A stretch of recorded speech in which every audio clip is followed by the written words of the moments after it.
नमस्कार, एस्ट्रो तक में आप सबका बहुत बहुत स्वागत है। मैं हूं एस्ट्रोलॉजर प्रवीण मिश्र।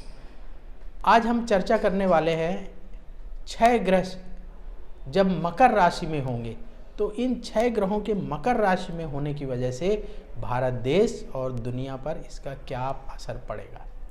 देखिए, 9 फरवरी की रात करीब 10 बजे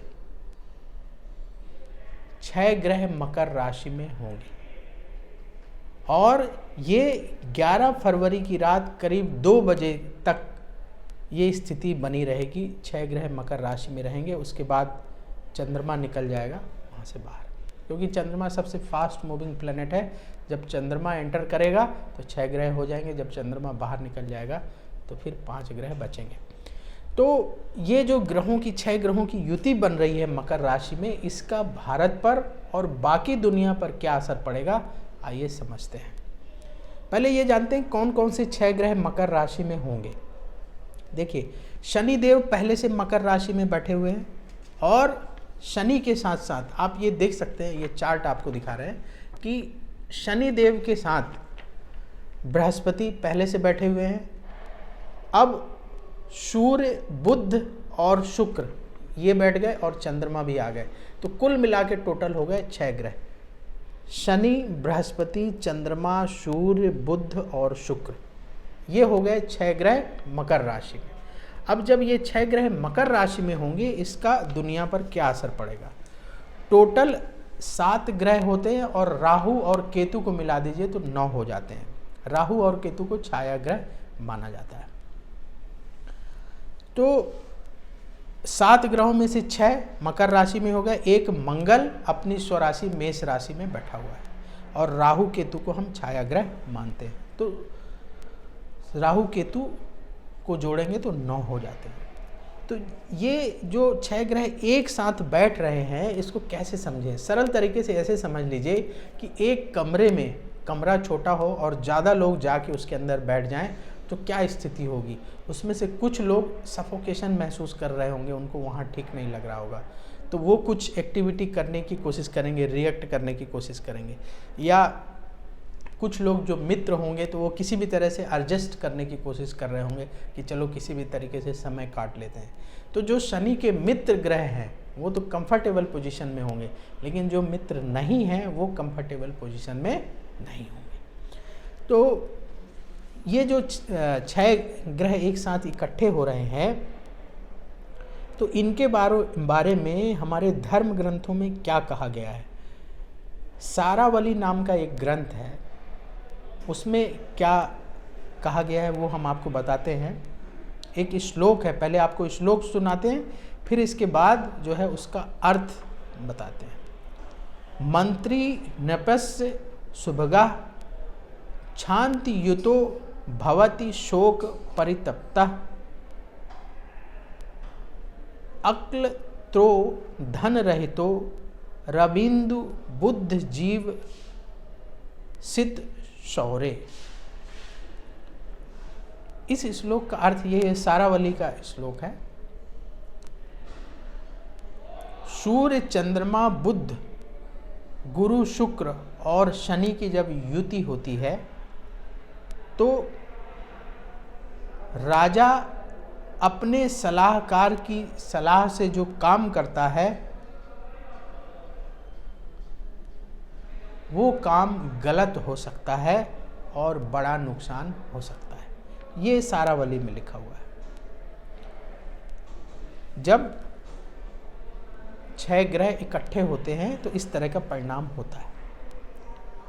अब आज के संदर्भ से देखें तो क्या परिणाम हो सकता है कि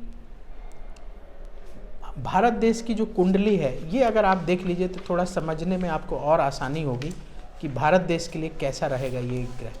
तो देखिए, आपके सामने भारत की कुंडली है। ये वृष लग्न की कुंडली है। भारत की कुंडली वृष लग्न की कुंडली है। 15 अगस्त 1947 को देश आज़ाद हुआ था रात को 12 बजे। तो वो जो कुंडली बनती है, वृष लग्न की कुंडली बनती है। और आप इस भारत की कुंडली में देखेंगे, हमारे देश की कुंडली में, तो 1 2 3 4 5 ग्रह एक साथ बैठे हुए हैं भारत की कुंडली में। कौन कौन से ग्रह बैठे हैं आपको नाम भी बता दें। शुक्र चंद्रमा, सूर्य, बुध और शनि एक साथ बैठे हैं भारत की कुंडली। कर्क राशि में 4 ग्रह बैठे हैं। तो भारत पर ये जो गोचर होने वाला 6 ग्रहों का, इसका क्या प्रभाव रहेगा? देखिए, पड़ोसी देशों के साथ अनबन बढ़ सकती है, लेकिन ये अनबन इतनी नहीं बढ़ेगी कि घोर युद्ध हो जाए, क्योंकि आप सुन रहे होंगे कि बहुत जगह सनसनी फैलाई जा रही है कि युद्ध हो जाएगा, लेकिन उतना बड़ा युद्ध नहीं होगा, क्योंकि युद्ध के लिए मंगल का जो है इन 6 ग्रहों के साथ होना बहुत ज़रूरी है। तो मंगल साथ में नहीं है तो छोटे स्तर का युद्ध हो सकता है, छोटी मोटी जो है तनातनी हो सकती है, छोटा मोटा लड़ाई झगड़ा हो सकता है, बहुत टेंशन लेने की आवश्यकता नहीं है। 1962 की लोग बात करते हैं, उसके लिए हम अलग वीडियो बनाएंगे। 1962 में मंगल भी था, उस समय 7 ग्रह योग बना रहे थे और उन 7 ग्रहों में मंगल भी था। मंगल को युद्ध का कारक ग्रह माना जाता है, तो मंगल यहाँ अलग है, तो इसलिए वो स्थिति तो बिल्कुल नहीं बनने वाली है। और आप सबको ये बता दें कि 4 ग्रह, 5 ग्रह, 6 ग्रह ये 3-4 साल में एक साथ आते रहते हैं, तो इसलिए बहुत घबराने की ज़रूरत नहीं है, टेंशन लेने की ज़रूरत नहीं है। लेकिन पड़ोसी देशों के साथ अनबन हो सकती है और छोटे स्तर की लड़ाई, छोटे स्तर की नोक-झोंक 2 पड़ोसी देशों के बीच में हो सकती है। और विश्व स्तर पर क्या हो सकता है कि विश्व स्तर पर कई देशों के बीच में तनाव बढ़ सकता है, किसी भी बात को लेकर के तनाव बढ़ सकता है। कई देशों में आंतरिक तनाव भी बढ़ सकता है, जैसे पॉलिटिकल पार्टीज़ के बीच में या किसी और वजह से देश के अंदर जो आंतरिक घटनाएं हैं उनको लेकर के भी तनाव बढ़ सकता है। भारत में भी हो सकता है और दूसरे देशों में भी ऐसा हो सकता है। फ़ायदे क्या क्या हो सकते हैं ये जो 6 ग्रह एक साथ हैं?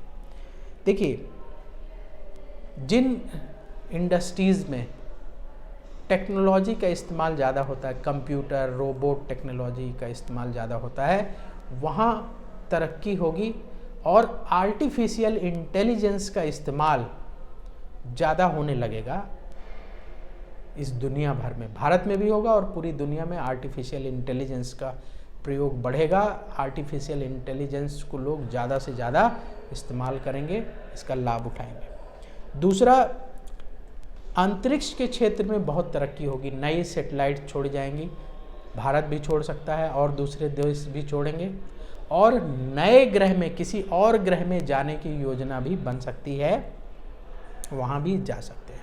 तो स्पेस के क्षेत्र में तरक्की होगी, आर्टिफिशियल इंटेलिजेंस के क्षेत्र में तरक्की होगी, और कंप्यूटर जब ज़्यादा इस्तेमाल होने लगेगा, आर्टिफिशियल इंटेलिजेंस का यूज़ बढ़ेगा, तो जो अनस्किल्ड वर्कर हैं, जो किसी क्षेत्र विशेष में जिनको महारत हासिल नहीं है, उनको रोजगार को लेकर के समस्या हो सकती है। ये जो 6 ग्रह का योग है, ये जो 60 ग्रह योग बन रहा है, तो इन 6 ग्रहों की युति से जो अनस्किल्ड लेबर हैं उनके रोजगार को लेकर के उनको परेशानी हो सकती है। इसके अलावा फिल्म इंडस्ट्री की बात कर लेते हैं। भारत सहित पूरी दुनिया में फिल्म इंडस्ट्री में कोई प्रसिद्ध हीरो या कोई प्रसिद्ध हीरोइन, एक्टर और एक्ट्रेस, दो में से कोई भी हो सकता है, तो क्योंकि शुक्र भी वहाँ बैठा हुआ है ना मकर राशि में, तो एक्टर और एक्ट्रेस में से किसी की अचानक रहस्यमयी मौत हो सकती है,